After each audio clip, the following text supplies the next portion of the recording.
What would you do if you were completely alone in a dark building, and something made it very clear that you were not? This is the story of Daisy. Daisy has never spoken about it again.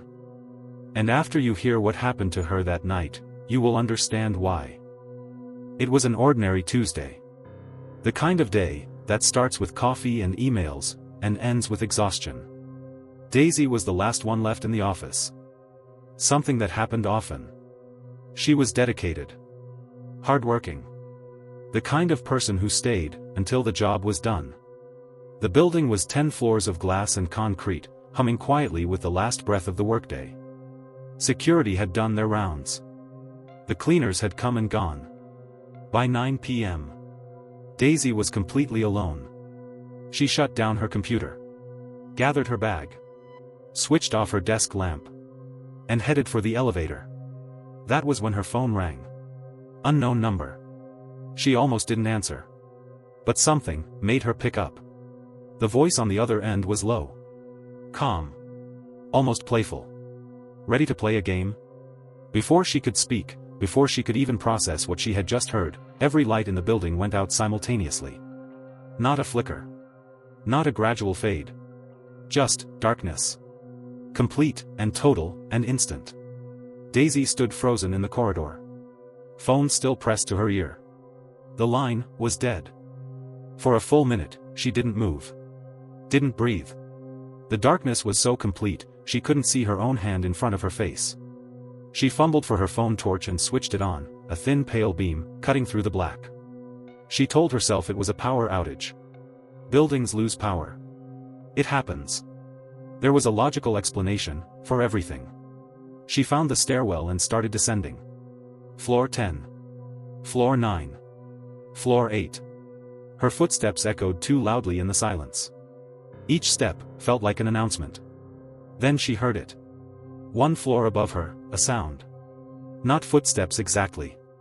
More like something being dragged slowly across a hard floor. Deliberate. Unhurried. As if whatever was making that sound had absolutely no reason to rush. Daisy stopped. The dragging stopped. She took one step down. The dragging resumed, one step above her. She ran. She burst through the door on the 7th floor gasping. Her torch swept the open office space, rows of empty desks, blank computer screens, the faint green glow of emergency exit signs that somehow gave no real light. She pulled out her phone to call for help. No signal. She moved to the window. Outside the world continued completely normally. Cars moving. Lights on in distant buildings. Life continuing, just meters away, completely unaware. She screamed. Nobody looked up. She tried every exit. Every door. Every emergency staircase. All locked. Sealed.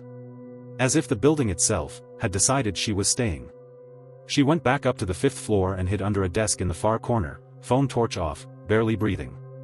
That was when the whispers started. Not from one direction. From everywhere. Soft overlapping voices that seemed to come from inside the walls themselves. She couldn't make out words. Just tone. And the tone was amused. Something was enjoying this. She pressed herself further into the corner and covered her ears. The whispers got louder. Then, silence. Followed by a single knock on the desk above her head. One knock. Slow. Deliberate.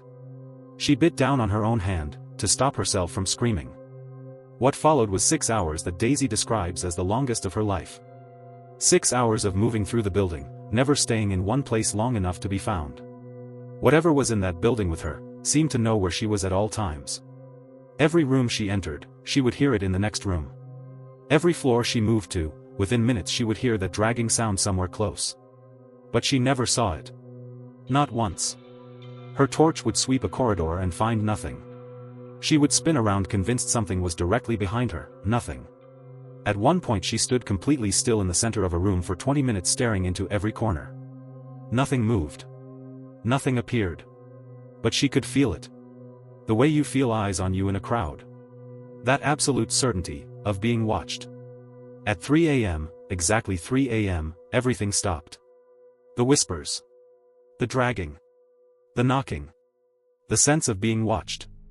All of it, gone. As if a switch had been flipped. Daisy didn't move for another hour. At 4 a.m. she tried the emergency exit one more time. It opened. Daisy walked out into the cold morning air and kept walking. She didn't stop until she reached a street with people on it. She sat on a curb and stayed there until full daylight.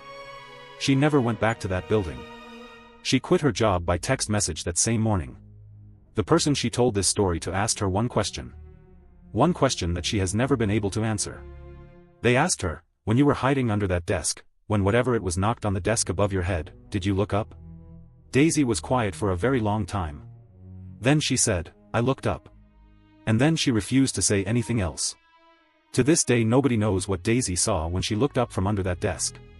She has never spoken about that night again. She changed her phone number.